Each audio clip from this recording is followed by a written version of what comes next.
Creepypastas para escuchar mientras haces un video de creepypastas. Segundo video, gente, hoy les traigo otras 5 historias de dudosa calidad. Recuerden que pueden dejar su idea para el título del siguiente video, y que estos videos vienen en pareja. En la descripción debería decir cuáles solo las narraciones y cuál tienen los análisis. Sin más, empecemos con las creepypastas. Fractura, abstracción, muerte del ego. Contradicción tras contradicción, paradoja tras paradoja. Flash. Cayendo por la madriguera del conejo. Sensaciones cálidas, sedosas y suaves, satín. Una mezcolanza de estímulos auditivos, fuente. Las bocas de 2 simios, no, espera, eso no está bien, no puede ser, la fuente del sonido es, tonalidades rojas, pulsando en intervalos aleatorios. Mira más allá del adorno, del detalle, el color no importa, mira la habitación misma, las paredes están respirando, expandiéndose y contrayéndose. El vientre del dragón, levántate, no, al carajo, sal de aquí. Ahora. Se levanta lentamente del techo, no parecen poder mantenerse firmes en sus manos. Cada fibra de mi ser grita que intente dar un paso, que haga cualquier cosa, pero no ocurre, no puede, las manos no sueltan. Espectros, 2 de ellos me arrastran. No, esos solo fueron los cimientos asentándose. ¿Qué está pasando? ¿Podemos parar un segundo, por favor? Necesito un segundo para pensar. ¿Qué te preocupa, pequeño? Las llantas que soy yo chirrían al detenerse en seco. ¿Quién dijo eso?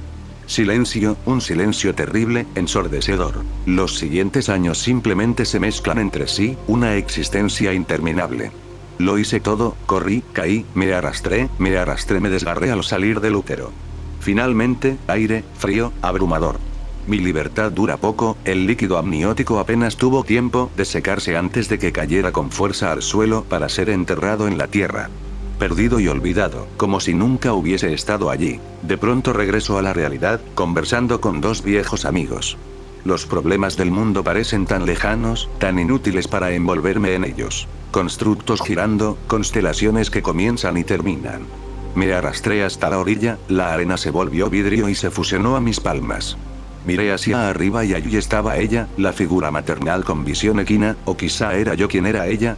¿Quién sabe a estas alturas? Ciertamente yo no. No, lo único en lo que puedo concentrarme es en cuánto duele mi cuerpo mientras cuelgo aquí, muriendo en una cruz. Judíos y romanos por igual se reúnen delante de mí, alrededor de mí, dentro de mí.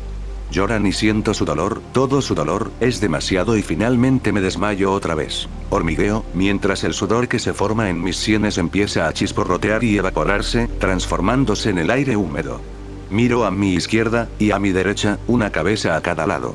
Porque somos Cerbero. Soy hidra, hongo, organismos que brotan en distintos lugares, pero claro, justo bajo la piel de la tierra están las raíces que transportan el agua. Los archivos no cargan.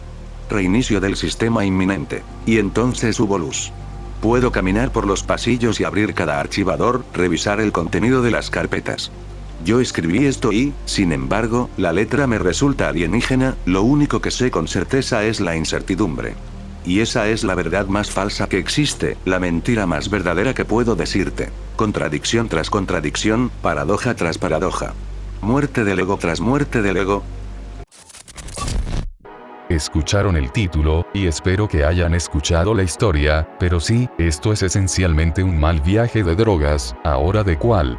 Es un poco más difícil de discernir, aunque estoy un 80% seguro que es LSD.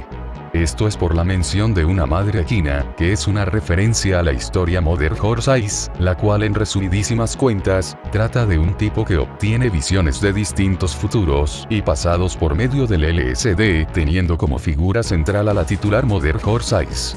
Y la razón por la que está esta referencia, es porque esa historia es el episodio más largo del podcast, durando 11 horas. Aparte, la historia está chida, la traería aquí, pero eso serían fácilmente 4 horas de video, y a menos que pase algo extraordinario en el canal, no voy a revisarla pronto. Pero como sea, volviendo a la historia del viaje de drogas, es difícil decir algo que no sea que es una bizarrada. Ahora que traje la comparativa con Modern Horizons, no puedo dejar de pensar que esto es como la descripción de lo que se ve en un viaje de LSD en ese mundo. Por algún motivo esta creepypasta trae varios elementos de esa historia, como la arena, el renacer, algún tipo de ser maternal, no sé, puede que lo esté interpretando más allá de lo que es, porque si ignoro eso, es simplemente como a alguien se le derrite el cerebro al punto de perder el concepto de sí mismo. Legítimamente no sé qué pensar, por lo que se lo dejo a ustedes, ¿qué piensan que era esta historia? No aceptes un trabajo como obrero del alcantarillado de Nueva York. El sistema de alcantarillado de Nueva York debería considerarse una de las maravillas modernas del mundo. Miles de millas de tuberías cruzándose unas sobre otras, reemplazándose, esquivando túneles del metro y cimientos de rascacielos, convergiendo en algunas de las plantas de tratamiento de agua más impresionantes y obsoletas que hayas visto, funcionando por encima de su capacidad para evitar que la ciudad se ahogue en sus propios excrementos. ¿No es un milagro, entonces, que la ciudad necesite muchos trabajadores para mantener todo eso? Yo venía de una planta de aguas residuales en un pequeño pueblo del norte del estado de Nueva York para convertirme en uno de esos trabajadores. El sueldo es bastante bueno. Siempre me ha encantado la ciudad. Una vez, incluso conseguí boletos gratis para ver a los Knicks. Pasaron 2 años sin que tuviera ningún problema, hasta la semana pasada. Me encontraba en una nueva zona de Midtown, cubriendo un turno de alguien. Los de Midtown ganan mucho dinero. Esperaba que al integrarme con ellos tal vez pudiera conseguir ese aumento, y la oportunidad de comprar boletos para los Knicks por mi cuenta. Así que estaba cubriendo a un tipo, manejando un camión, trabajando tarde y solo. Me llamaron para una revisión rutinaria en una estación de bombeo. El flujo estaba algo bajo, probablemente solo un pequeño atasco. Me detuve junto a la tapa de alcantarilla en una calle ya vacía por lo tarde que era. Tras colocar una barrera, levanté la tapa de hierro y bajé por la abertura. Eran unos 12 metros hacia abajo, con la luz de las farolas apenas alcanzando el fondo. A medida que mis botas golpeaban cada peldaño, el estrépito metálico de la escalera resonaba contra la pared de concreto que me rodeaba. El pasillo enrejado sonó con su propio timbre metálico cuando puse el pie en el último escalón. Miré hacia arriba, viendo el cielo nocturno reducido a un brillo lejano, como una moneda de cobre en el fondo de un vaso de concreto. Me giré, encendí mi linterna y avancé por el túnel. Los túneles son enormes. Algunos pueden medir hasta 6 metros de diámetro, lo bastante como para que pasara un tren si alguien lo intentara. Este era de unos 3 metros de pared a pared, y por suerte no tuve que agacharme al caminar. Pequeños chorros de aguas residuales goteaban de los puertos a lo largo de los costados, cayendo hasta mezclarse con la masa negra y verdosa que se acumulaba en el fondo. El negro absoluto del subsuelo lo envolvía todo, salvo los puntos que tocaban mi linterna y el foco de mi casco. Tras caminar unos 30 metros, llegué al túnel principal. Era viejo, pero lo suficientemente ancho como para absorber por sí solo todas las aguas residuales de Midtown. Un lento y espeso río de lodo negro se deslizaba en el fondo. Caer ahí sería mortal, como ahogarse en barro. Mi mascarilla bloqueaba gran parte del hedor, por suerte. El pasillo lateral se encontraba lo bastante alto para mantenerme fuera de esa corriente, aunque seguramente quedaba sumergido durante las horas pico de oficina. Las paredes de ladrillo estaban alineadas con cientos de orificios de tubería como ojos, cada uno vertiendo orina y trozos de papel higiénico para que los contemplara. Cada tubo era distinto, de un tamaño, un material, un tiempo diferente. Una colcha de retazos entre arcilla antigua y PVC recién instalado. La estación de bombeo estaba en otro pozo, en la unión con otro gran túnel. Durante las reparaciones, el eco de golpes metálicos y chorros resonaba a través de los pasajes. El tiempo transcurría en la oscuridad. Es una sensación extraña estar ahí abajo. Una cueva hecha por el hombre, perdida en lo profundo de la tierra, con esa mezcla de lo nuevo y lo antiguo superpuestos. Pensar que algunos de esos túneles no han visto la luz desde que fueron enterrados, un ecosistema raro. Cuando la estación volvió a bombear a plena capacidad, me dispuse a regresar a la escalera.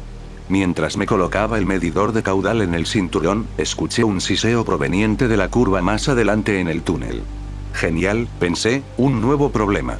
Quería mantener un historial impecable en Midtown, y con las entradas de los Knicks en mente, dirigí mi linterna hacia la oscuridad desconocida y avancé por el pasillo. Al girar la esquina, distinguí algo en el suelo, sobre el pasillo, un poco más adelante. Al principio asumí que era el inicio de un fatberg, una de esas acumulaciones de toallitas húmedas desechables.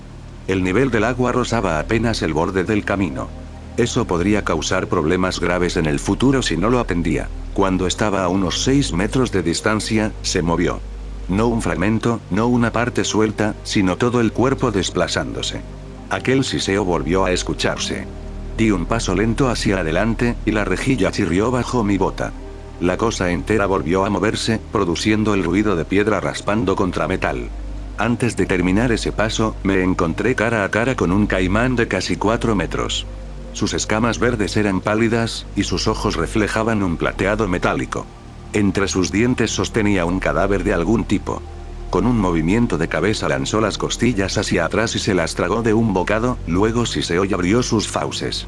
Esos ojos metálicos se clavaron en mí. El instante en que giré para correr fue el mismo en que un chapoteo ensordecedor y el roce de escamas contra metal resonaron a mi espalda.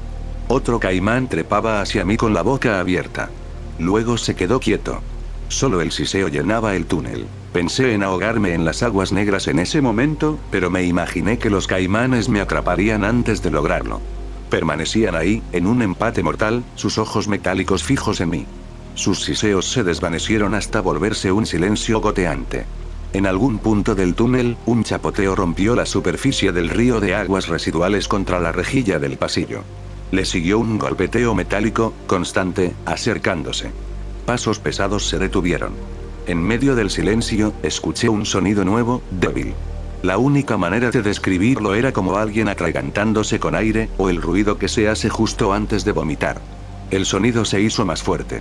Dirigí mi linterna hacia el túnel de donde provenía. Lo que surgió al doblar la esquina desafía todo lo que conozco.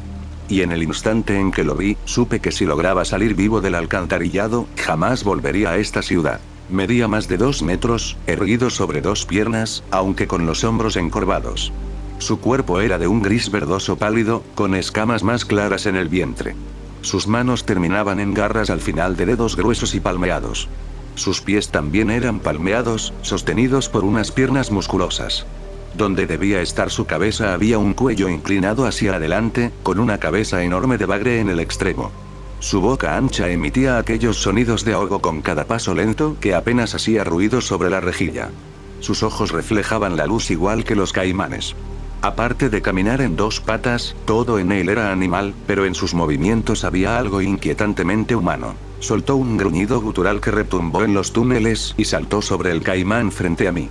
El animal se revolvió con furia, azotándolo con la cola y lanzando dentelladas. Ambos cayeron del pasillo al río de aguas negras. Vi cómo el lodo negro se teñía de rojo cada vez que volvían a la superficie. El segundo caimán corrió junto a mí y se lanzó al agua, ignorando a la presa más fácil para ir directo contra el hombre pez. Lo último que alcancé a ver, antes de que la cola de un caimán golpeara mi casco y me hiciera soltar la linterna, fue una de sus patas traseras, marcada con un pequeño chip negro, hundiéndose en la mezcla de sangre y aguas residuales. Caí sobre la rejilla y vi cómo mi linterna rodaba hasta el borde para desaparecer en la negrura. Por suerte, sabía en qué dirección huir. Los aleteos, rugidos y chapoteos me lo dejaban claro. Gateé lo más rápido que pude, usando manos y rodillas, con los bordes de la pasarela como única guía en la oscuridad. La negrura lo devoraba todo. El estruendo opresivo a mi espalda consumía a mi mente. Mis manos se arrastraban sobre la rejilla viscosa. Cada ruido se amplificaba 1000 veces. Un siseo de caimán. Un golpe sordo contra el concreto. Vibraciones corriendo por el pasillo metálico. El rugido del hombre pez. Un gruñido. Un chapoteo. La cola de un caimán golpeando la rejilla. Un alarido ahogado de la criatura. Un crujido. Carne desgarrándose. Otro chapoteo. Silencio. Mi mano derecha dio con una esquina en la rejilla. Había encontrado el túnel hacia la superficie. A lo lejos, como a kilómetros, un leve destello de luz. Me puse de pie de un salto y me apoyé en la pared de concreto. Un chapoteo resonó en el túnel principal. Algo pesado cayó sobre la pasarela. Un ritmo lento y constante de pasos retumbó hacia mí. Traté de moverme más rápido. Los pasos aceleraron. Con mi mano rozando el limo en la pared, rompí a correr tan rápido como me lo permitieran mis botas con punta de acero. El monstruo pez rugió justo cuando la base de la escalera apareció ante mi vista. La criatura avanzaba entre chapoteos cada vez más rápidos, estrellándose contra la pared al girar la esquina. El crujido del concreto sediento retumbó por el túnel como un disparo. Pude ver los rayos de luz iluminando mi escape. El rugido vibraba en mis oídos, haciendo temblar la rejilla bajo mis pies. Me aferré a los peldaños y comencé a trepar. Cada golpe de sus pasos hacía estremecer todo el túnel. Mis dedos se entumecían contra el metal. Al entrar en el conducto que llevaba a la superficie, un estruendo metálico resonó desde abajo y la escalera se sacudió. Varios anclajes se desprendieron del concreto, y cuando miré hacia abajo, vi que los últimos 3 metros de escalera habían desaparecido. Me obligué a ir más rápido mientras otro rugido sacudía el pozo. Alcancé el borde de la tapa, me impulsé con todas mis fuerzas y logré salir. Apenas me incorporé, vi caer otros 6 metros de escalera, desapareciendo en el abismo. Me quedé tendido en la calle, mirando el resplandor del cielo nocturno y tratando de recuperar el aliento. El único pensamiento cuerdo que pasaba por mi cabeza era: al diablo con los Knicks, estoy conduciendo a lo más lejos que puedo de esa maldita ciudad, y cualquiera que lea esto debería hacer lo mismo. Ya no puedo sentarme en un inodoro sin pensar en ese demonio acuático. Me mudaré a la mitad de la nada. Cagaré en un hoyo el resto de mi vida si es necesario. Siento que me estoy volviendo loco. Por favor, cualquiera que lea esto, no entren al alcantarillado. Y no acepten un trabajo ahí, ni siquiera por boletos gratis de los Knicks. No sé ustedes, pero esto para mí está en la delgada línea de ser una comedia o ser algo aterrador. Es una combinación entre la actitud del protagonista, que a pesar de encontrarse con un monstruo, el tipo parece que apenas le dio importancia, o se acaba de vivir la experiencia que te hace reconsiderar vivir en la ciudad, y al menos para darle algo de crédito se fue a la mitad de la nada. Pero lo que este tipo sacó de la experiencia es no hacer un trabajo riesgoso por un boleto de los Knicks. Claro. Pero fuera de eso, me encanta la descripción de la persecución tanto del lagarto como del monstruo pez. Con solo el hecho de estar completamente a oscuras durante la segunda persecución ya aumenta bastante la tensión, pero escuchar al monstruo pez no solo pelear y ganar contra los lagartos, sino que este aparezca probablemente malherido todavía dándole persecución al protagonista. En cuanto al monstruo en sí, no sé cómo sentirme al respecto, porque me recuerda al monstruo de la laguna de la película Monstruos vs. Aliens. ¿Alguien recuerda esa película? Con esto dicho, creo que un 9 de 10 está bien para esta historia, por más que me esté riendo del protagonista y del monstruo, es bastante efectivo en lo que hace. Por cierto, el título completo es No Sleep tumbó mi historia porque era muy aterradora.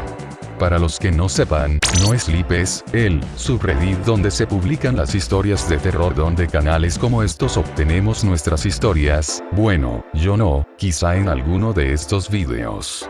El punto es que tiene reglas muy estrictas, y a veces arbitrarias. La moderación del lugar es una mamada, tal cual, pero esto es algo que nunca había oído, así que decidí preguntarle directamente. Sin embargo no me ha respondido, así que quién sabe, puede que sea el caso.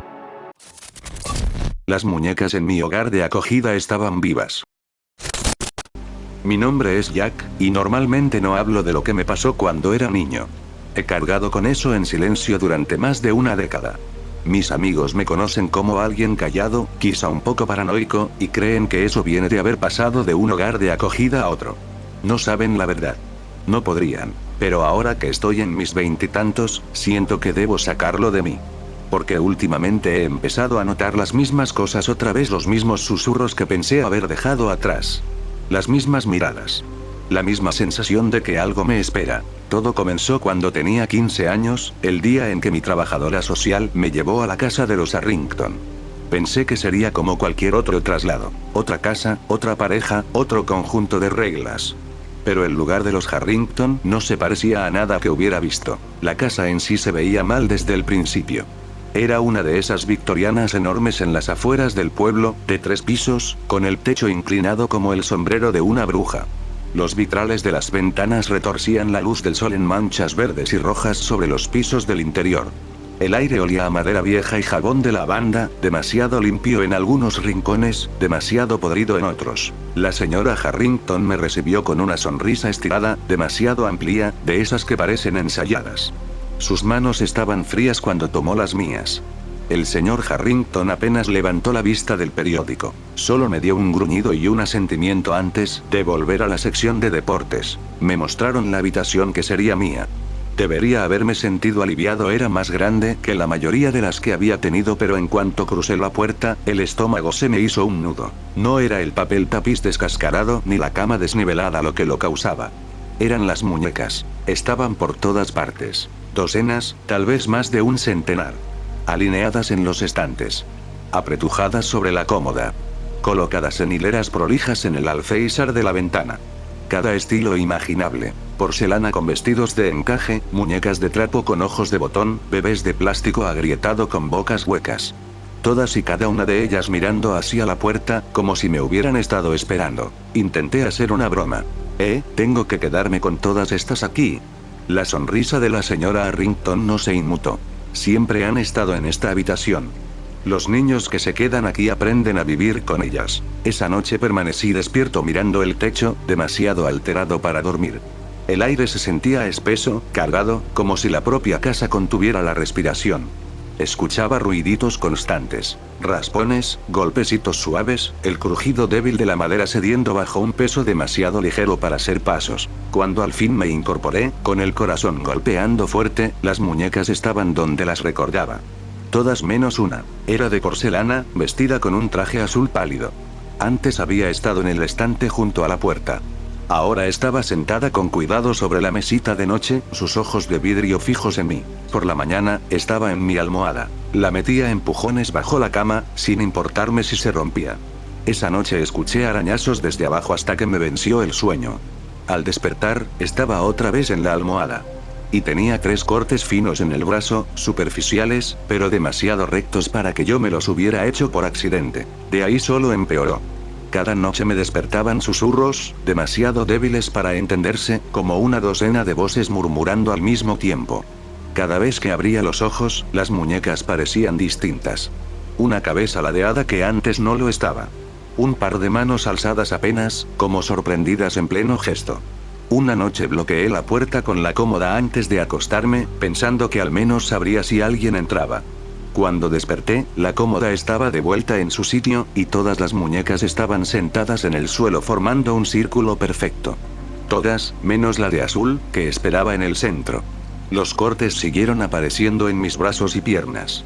Finos, deliberados, como si alguien me estuviera marcando. Dejé de intentar hablarle de eso a la señora Harrington. Su única respuesta era darme una palmada en la mano y decirme: «Te han elegido. Eso significa que les gustas». Supe entonces que no lo estaba imaginando. Algo andaba mal con esa casa, con esas muñecas. Pero no fue hasta que tomé a la muñeca de azul y la miré de cerca que entendí lo que realmente pasaba. En la base de porcelana de su pie, apenas arañado tan débilmente que casi lo pasé por alto, estaban las palabras: «Ayúdame». Revisé más de ellas, con las manos temblando mientras volteaba una tras otra. En la parte posterior de la cabeza de una muñeca de trapo, bajo el cabello de estambre, encontré grabado un nombre. En la base de un bebé de plástico agrietado, otro. Nombres. Mensajes. Súplica tras súplica. Ahí fue cuando me cayó el peso de la verdad. Las muñecas no eran solo muñecas. Eran los niños. Cada niño de acogida que había desaparecido en esa casa. Cada chico que había dormido en esa habitación antes que yo. Sus almas estaban atrapadas dentro de esos juguetes, mirando hacia afuera a través de ojos de vidrio y sonrisas cosidas. La noche en que todo llegó al límite, desperté para encontrarme clavado a la cama. No por cuerdas ni cadenas, sino por manos. Docenas de manos diminutas, implacables. Dedos de porcelana apretando mis muñecas. Brazos rellenos de trapo sujetando mis piernas. Manitas de plástico presionando contra mi pecho. La muñeca de azul trepó sobre mí. Por primera vez, su boca pintada se movió, y de ella brotaron palabras con una voz que no era humana. «Es tu turno». La señora Harrington estaba en la puerta, sonriendo como si hubiera estado esperando todo ese tiempo. Sus ojos brillaban con algo inhumano. «No pelees, Jack. Serás parte de la familia para siempre». Los susurros se convirtieron en un canto. más fuerte, más rápido, llenando mi cráneo hasta que pensé que se partiría. Las muñecas se mecían, sus cabecitas moviéndose al unísono, sus miradas vidriosas quemándome por dentro. Y entonces oscuridad. Lo siguiente que recuerdo es que era de mañana. Estaba afuera de la casa, descalzo en el jardín. Mi ropa hecha jirones, mis brazos cubiertos de cortes. No recordaba cómo había llegado ahí. No recordaba haber escapado. Pero nunca volví a entrar. Cuando se lo conté a mi trabajadora social, nadie me creyó. Los Harrington dijeron que yo era problemático, que me había escapado en la noche. Me trasladaron a otro hogar en cuestión de días. El registro oficial dice que nunca me hicieron daño allí, que simplemente no logré adaptarme. Pero yo sé la verdad. No sé por qué no lo terminaron esa noche. Tal vez algo salió mal en su ritual. Tal vez uno de los niños atrapados peleó, dándome tiempo suficiente para salir. O quizá y esto es lo que no me deja dormir, me dejaron ir a propósito. Porque incluso ahora, años después, no me siento bien. Algunas noches, cuando me miro en el espejo, mi reflejo se ve extraño. Mi piel luce más pálida, casi brillante. Mi sonrisa dura demasiado. Mis ojos atrapan la luz como si fueran de vidrio. Y cuando sueño, vuelvo a escuchar los susurros. Tengo 26 años, pero sigo viviendo como aquel chico de 15, aterrado de dormir en una habitación donde algo pueda estar observándome. No soporto las tiendas de antigüedades. No soporto los rostros de porcelana. Ni siquiera soporto ver una muñeca en el escaparate de una juguetería. Porque sé que aún están ahí. La casa de los Harrington sigue en pie. Siguen llegando niños nuevos. Algunos nunca vuelven a salir. Y las muñecas siguen multiplicándose. Creo que un día vendrán por mí. Para terminar lo que empezaron. Para asegurarse de que me una a los demás. Y si alguna vez te encuentras entrando a un hogar de acogida donde la habitación esté llena de muñecas que te observan desde cada estante, no desempaques tu maleta. No te sientes en la cama. No pases la noche. Corre, porque las muñecas están vivas. Y te están esperando. Es raro, siento que he escuchado esta historia antes, puede que se deba a que es una historia de muñecas ya que sigue muchos de los tropos. En cualquier caso, se siente algo corta, como que después de que se diera cuenta de las palabras de las muñecas, no se le dio el espacio apropiado, como que pasa eso e inmediatamente vamos al sacrificio. Y si bien la escena está bien lograda, le falta peso, ya sea que si se hubiera expandido la parte de las palabras, ya sea que formen una oración o no, hubiera sido mejor tener una serie de palabras que simplemente una descripción del bonche. Aun con esas la historia sí te convence con el ambiente de la casa y el cuarto, y estoy seguro que la señora Harrison también era parte muñeca.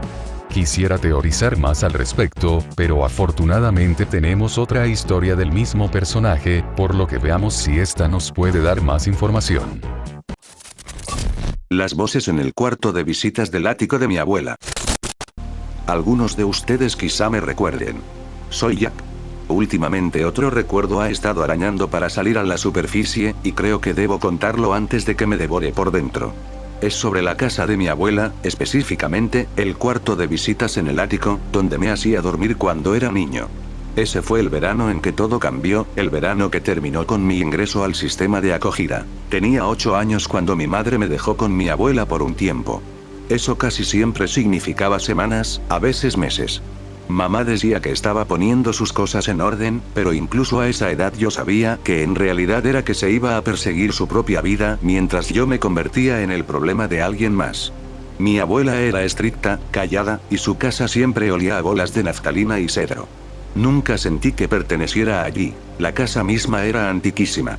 Pisos de madera que suspiraban con cada paso, papel tapiz amarillento que se despegaba en las esquinas, y muebles que parecían sacados de un museo.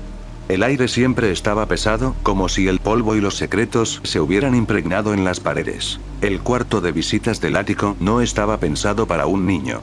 El techo se inclinaba tan bajo que, si no tenía cuidado, podía golpearme la cabeza al ponerme de pie.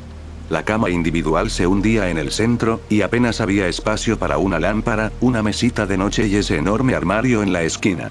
El armario tenía un espejo incrustado en una de sus puertas, deformado por la edad, de modo que tu reflejo nunca se veía del todo correcto. La primera noche noté el silencio. En casa siempre había ruido, autos, sirenas, vecinos discutiendo a través de las paredes delgadas. En la casa de mi abuela, solo estaba el tic de algún reloj invisible y el crujir de la madera al asentarse. Un silencio que te hace consciente de tu propia respiración. Yo estaba acostado, mirando el techo inclinado, cuando lo escuché. Un susurro, tan débil que pensé que lo había imaginado. Apenas un aliento entre las paredes. Pero volvió, suave, casi juguetón. Me quedé rígido, apretando la cobija contra mi barbilla, esforzándome por oír mejor. Nada. Solo silencio. A la mañana siguiente se lo conté a mi abuela. Ni siquiera levantó la vista de su taza de té cuando dijo: las casas hablan, Jack. Ya te acostumbrarás. Pero no era la casa. Todas las noches después de esa, los volví a oír. Los susurros. A veces sonaban como niños riéndose por lo bajo, como si se escondieran de alguien. Otras veces era un murmullo grave, urgente, que no lograba entender. Siempre provenían de la esquina donde se alzaba el armario. Empecé a dormir con la lámpara encendida, pero la luz solo hacía que las sombras bajo el armario parecieran más oscuras, más hondas. Una semana después, las voces dijeron mi nombre. Jack. Claro como el agua, llevado en un suspiro. Todo mi cuerpo se tensó. No respondí. En el fondo sabía que si lo hacía, nunca volvería a ser el mismo. Cuando volví a contárselo a mi abuela, perdió la paciencia. No traigas esas tonterías a mi casa. Ni una palabra más. Ni siquiera se atrevió a mirarme a los ojos. Y entonces entendí, ella también tenía miedo, así que dejé de hablar del tema. En vez de eso, lo escribía. Encontré una libreta vieja en el cajón de la cocina y comencé a anotar lo que escuchaba. Pequeños fragmentos que se colaban con claridad. No se lo digas. Quédate. Debajo de la cama. Acércate. Ver esas palabras a la luz del día me revolvía el estómago. Pero no podía parar. Era como una prueba de que no lo estaba imaginando. Los días eran normales, de una forma que hacía las noches mucho peores. Mi abuela me mantenía ocupado con quehaceres, barrer la cocina, sacudir estantes, ayudarle a colgar la ropa en el tendedero. No era cruel, pero tampoco era cariñosa. Las comidas eran silenciosas, apenas el choque de los cubiertos y algún que otro suspiro. Me dejaba sentarme en el porche con un libro o jugar en el patio trasero, pero no me permitía molestarla. A veces, cuando me acercaba demasiado a las escaleras del ático durante el día, creía escuchar algo débil. Una risita. Un susurro. Incluso a la luz del sol. Salía corriendo al porche y me sentaba en los escalones hasta que mi corazón volvía a calmarse. Empecé a temer la hora de dormir. Mi estómago se anudaba cuando el sol se ponía, sabiendo que volvería a ese cuarto. Las voces se volvieron más audaces. A veces susurraban justo a mi oído, aunque la habitación estuviera vacía. Una vez, mientras me quedaba dormido, sentí el colchón hundirse, como si alguien se hubiera sentado a mi lado. No dormía mucho. El punto de quiebre llegó tarde una noche.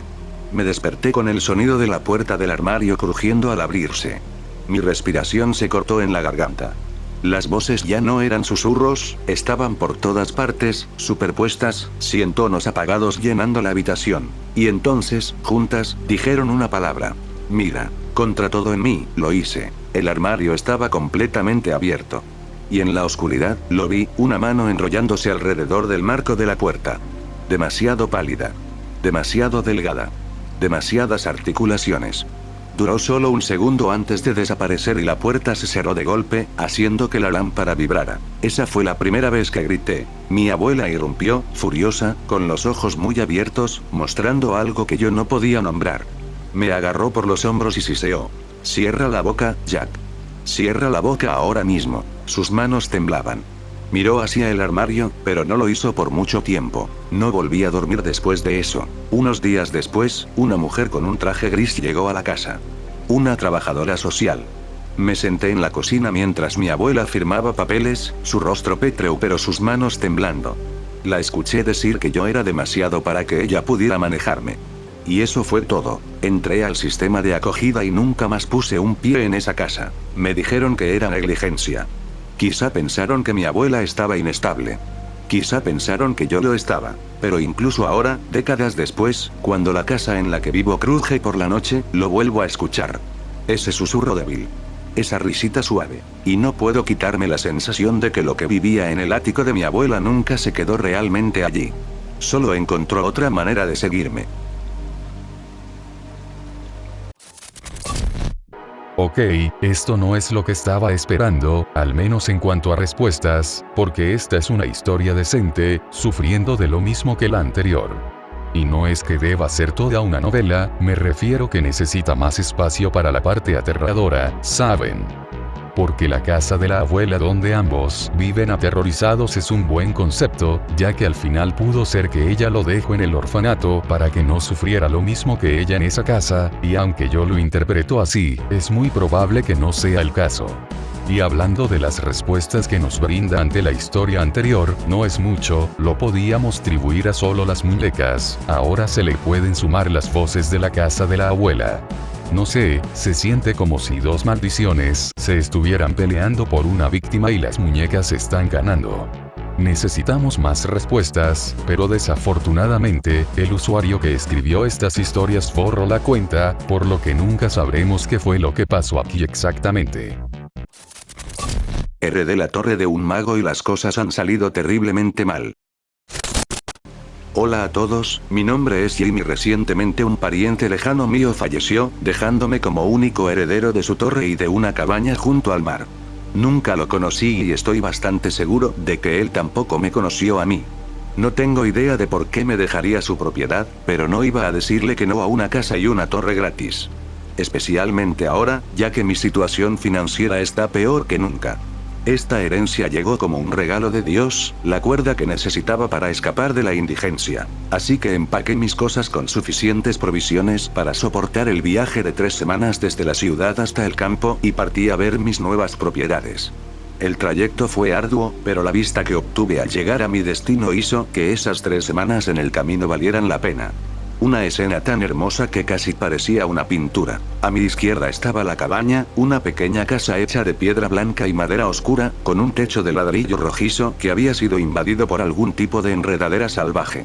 A mi derecha, y un poco más atrás, sobre una formación rocosa en el borde del agua, se alzaba la torre. Su cuerpo estaba compuesto de la misma piedra que la cabaña, aunque su techo estaba hecho de un material azulado que no reconozco. Juraría que lo vi brillar y resplandecer a medida que me acercaba, como si intentara atraerme con su canto de sirena. Quizás era la puesta de sol que ocurría detrás de ella. Tal vez una combinación del sol que se ocultaba y el reflejo de las olas que rugían en el fondo le daban esa ilusión de resplandor. Fuera lo que fuera, tenía toda mi atención. Até mi caballo al árbol más cercano y me dirigí directo a la torre. Abrir la puerta resultó ser más complicado de lo que pensaba. La entrada había quedado bloqueada por la maleza, afortunadamente no era nada que un par de minutos de espada en mano no pudieran resolver. Corté y desgarré hasta que mis brazos se sintieron débiles y el sudor me caía por cada poro. Me erguí orgulloso sobre mi enemigo derrotado, abrí la puerta y entré en la estructura. El interior de la torre era húmedo y estaba impregnado de un olor distintivo a madera podrida y libros viejos que cubría cada superficie del primer piso. Algo que, para ser honesto, era de esperarse en una construcción que estaba prácticamente a un fuerte viento de ser devorada por el mar. Eché un vistazo rápido por la habitación antes de subir al siguiente piso, revisando si había daños de agua en los libros o muebles. Para mi sorpresa, los tomos, que aún no sé en qué idioma están escritos, parecían intactos, incluso nuevos. Si tengo suerte, tal vez pueda vendérselos a los clérigos locales por una buena cantidad de oro, pensé ingenuamente antes de subir al segundo piso. Subí por la escalera crujiente, con la ansiedad de que cada paso pudiera ser el último. Rezando para que las tablas podridas, que se doblaban bajo mi peso, no cedieran. Pronto llegué al segundo piso, donde encontré un extraño artefacto que parecía seguir activo. En el centro de la habitación, sobre un pilar, había un orbe brillante que parecía tener texto escrito en su superficie. Antes de poder examinarlo mejor, algo más llamó mi atención. Al acercarme al orbe, mis fosas nasales fueron atacadas por un fuerte hedor a podredumbre y hierro, el inconfundible olor de la muerte. ¿Sería el dueño de la torre? No, no podía ser. Si hubiera muerto aquí, ¿cómo pudo enviar aquel mensajero para decirme que heredé este lugar? No, debía de ser otra cosa. De repente me volví hiperconsciente de lo solo y lo alejado que estaba de cualquier forma de civilización. Con el corazón acelerado y la mente en alerta máxima, mis ojos recorrían la sala intentando identificar la fuente de ese olor nauseabundo. Rápidamente llegué a la conclusión de que el único lugar de donde podía provenir era el gran cofre de madera situado frente a la escalera por la que había subido. Desenvainé mi espada y me acerqué con cautela, esperando de lleno una emboscada de un mímico. Lo que encontré, sin embargo, fue mucho, mucho peor. Golpeé la parte superior del cofre con mi espada tan fuerte como pude, sin embargo, no se lanzó a atacarme, ni trató de defenderse. Al parecer, era en realidad un cofre común y corriente. Solté un suspiro de alivio al confirmar que no tendría que luchar contra algún monstruo por mi vida y, con una pequeña risa nerviosa para mí mismo, caminé con cuidado y abrí aquel maldito cofre. Hay cosas en este mundo que un ser humano no está destinado a experimentar jamás, cosas que nuestra mente simplemente no puede comprender o directamente se niega a hacerlo, por miedo a que internalizarlas cause un daño irreversible a nuestra psique. Yo diría que ver tu propio cadáver en descomposición, metido dentro de una caja en una torre extraña, califica como una de esas cosas. Mi mente ni siquiera tuvo tiempo de procesar la información que estaba recibiendo antes de que mi sistema digestivo tomara el control, decidiendo que lo mejor era vaciar el contenido de mi estómago encima de mi propio cuerpo. Tal vez como una forma de defensa. Lo siento, realmente no sé. ¿Es idea mía o este es literalmente un tipo de la Edad Media o un mundo de fantasía? Esperen un momento. Ok, esto es increíble, esto ni siquiera es una creepypasta, esto es un relato de lore personal del autor o algo así. Buscando en su perfil, publicó esta historia en r/wizardposting, el cual es un subreddit donde haces roleplay de que eres un mago y te encuentras con problemas de magos y cosas así. Es una ñoñería, claro, pero lo hallo particularmente divertido. Como sea, a pesar de tener respuestas en la publicación de Wizardposting, este no ha respondido, por lo que si tienen una idea de qué es lo que está pasando pueden ir a la descripción, donde están todos los links de las historias que vimos hoy. Y con esto terminamos nuestro recorrido de hoy, espero que lo hayan disfrutado y nos vemos en la siguiente semana.